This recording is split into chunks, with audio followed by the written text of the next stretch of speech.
Pense em um homem cujo talento e legado atravessaram gerações, mas cuja vida foi marcada por lutas, dificuldades e injustiças. Imagine alguém que construiu clássicos imortais do samba, mas passou a maior parte de sua trajetória sem o reconhecimento que merecia. Esse é Cartola, o poeta das rosas, uma das figuras mais brilhantes e, ao mesmo tempo, mais sofridas da música popular brasileira. E hoje você vai conhecer a história que está por trás desse gênio do samba. Fique até o final, pois a última parte desta história trará uma revelação impactante sobre o verdadeiro significado da obra de Cartola.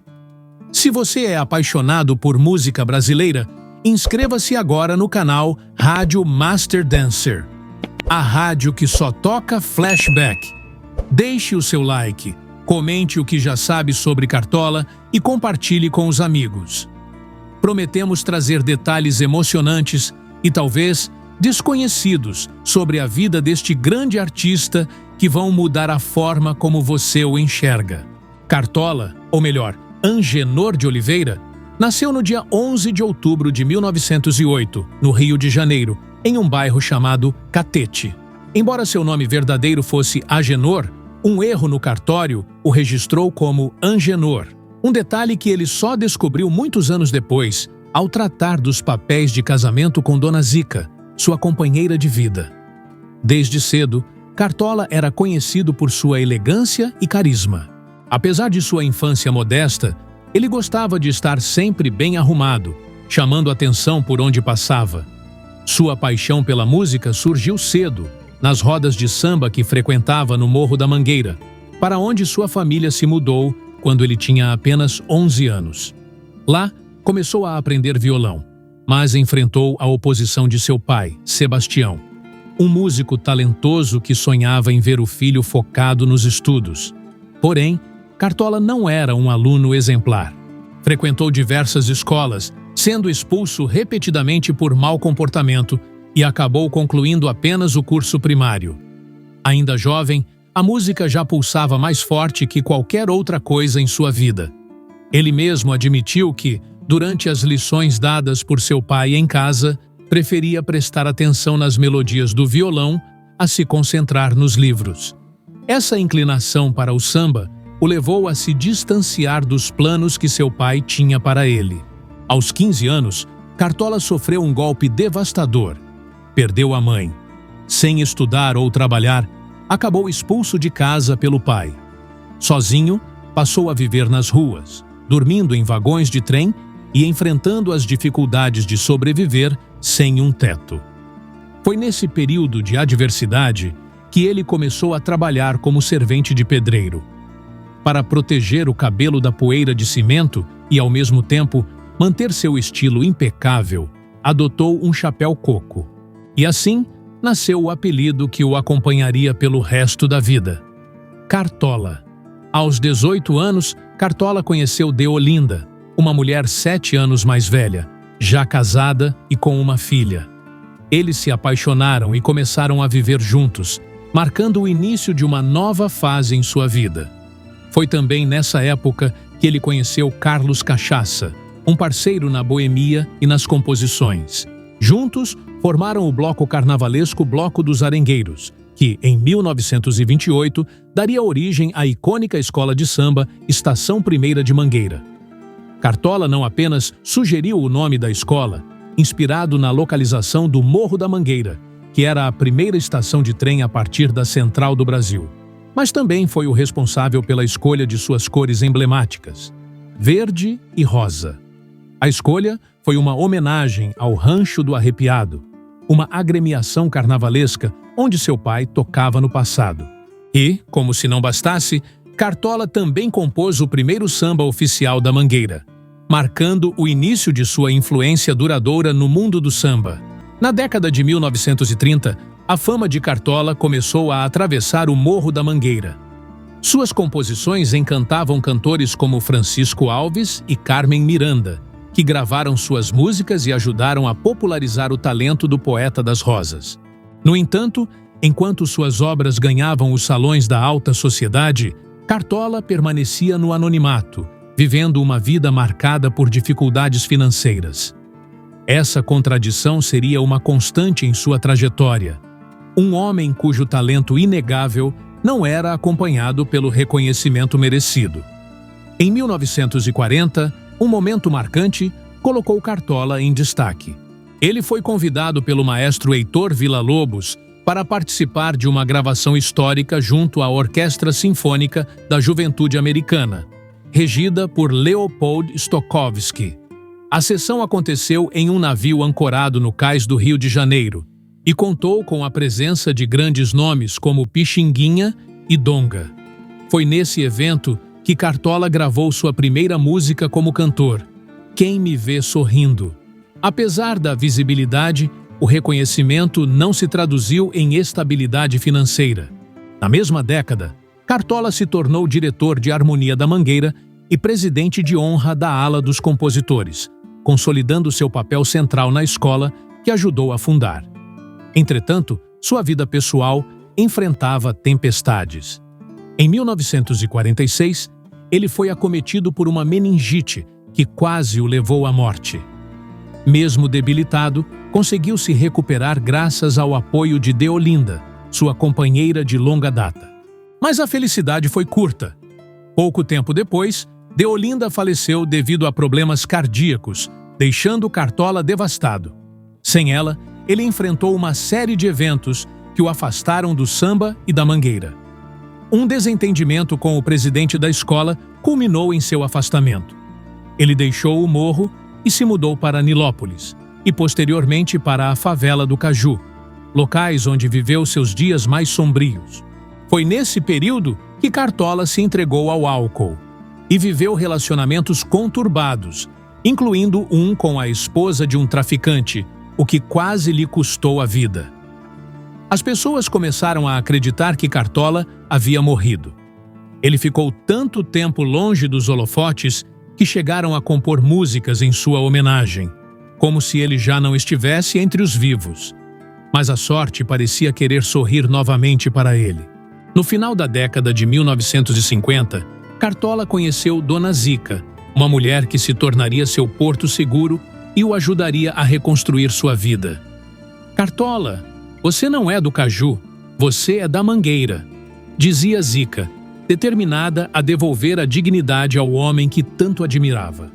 Com Zica ao seu lado, Cartola voltou ao Morro da Mangueira, onde era amado e respeitado. Mas o recomeço foi difícil. Sem emprego e ainda lidando com problemas de saúde, ele se sustentava lavando carros.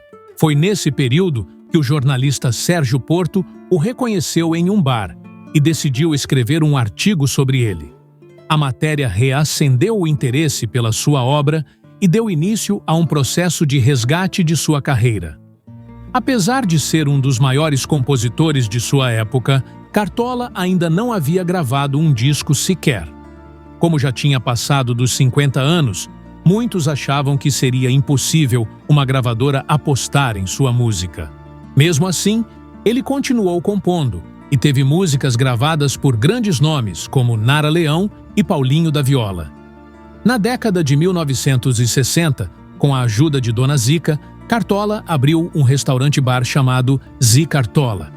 O local rapidamente se tornou um ponto de encontro para artistas de todos os cantos do Rio de Janeiro. Dorival Caymmi, Tom Jobim, Pixinguinha e outros ícones frequentavam o estabelecimento, que também foi palco para o início da carreira de jovens talentos como Paulinho da Viola e Nara Leão.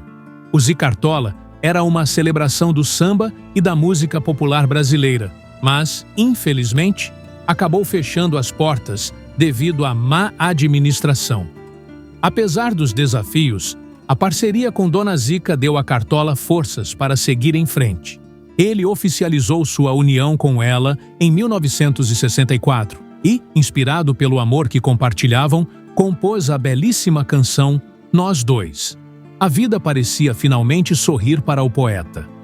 Mesmo após enfrentar uma vida cheia de desafios e perdas, Cartola finalmente começou a colher os frutos de seu talento nos últimos anos de sua vida.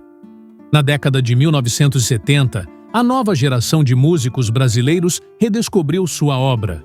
e o reconhecimento finalmente chegou. Em 1974, aos 65 anos, ele gravou seu primeiro álbum, intitulado simplesmente Cartola. O disco trouxe algumas de suas composições mais icônicas, como O Sol Nascerá, O Mundo é um Moinho e Acontece. O impacto desse álbum foi imenso. Cartola, que até então era conhecido apenas por uma parcela dos amantes do samba, passou a ser reverenciado como um dos maiores compositores da música brasileira.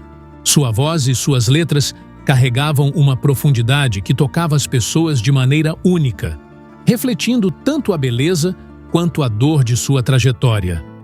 2 anos depois, em 1976, ele lançou seu segundo álbum, que incluía a lendária canção As Rosas Não Falam. Essa música, composta no auge de seus 67 anos, se tornou um dos maiores sucessos de sua carreira e um clássico atemporal da música brasileira.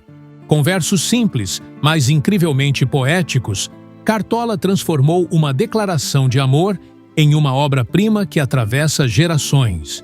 O sucesso desses álbuns trouxe a Cartola um novo fôlego.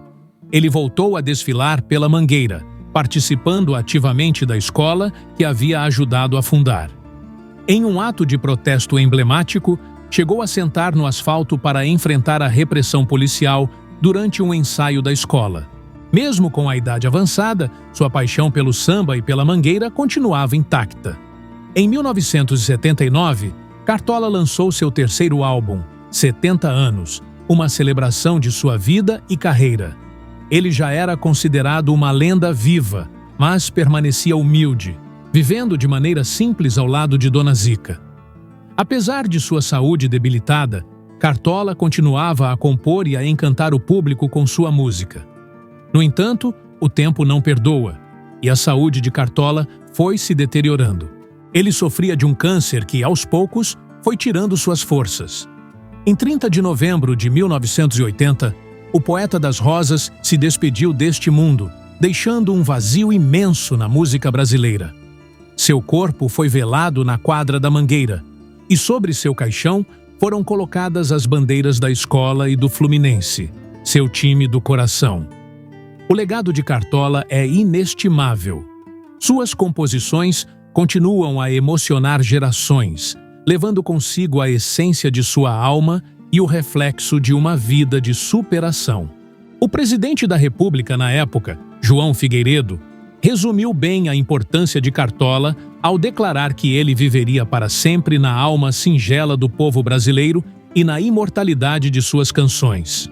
E agora eu pergunto, como um homem que enfrentou tantas adversidades, que passou por tanto sofrimento e que foi tão subestimado em vida, conseguiu deixar uma obra tão sublime e eterna? Talvez a resposta esteja na força de sua alma, na resiliência de um coração que transformava a dor em poesia e na generosidade de um espírito que, mesmo ferido, espalhava beleza por onde passava. Se você chegou até aqui, conte-nos nos comentários. Qual música de Cartola mais marcou sua vida? Queremos saber sua opinião. E se você ainda não se inscreveu, aproveite este momento para se juntar à família da Rádio Master Dancer, a rádio que só toca flashback. Deixe seu like, compartilhe este vídeo e ajude-nos a manter viva a memória de artistas tão extraordinários como Cartola. Cartola não foi apenas um compositor.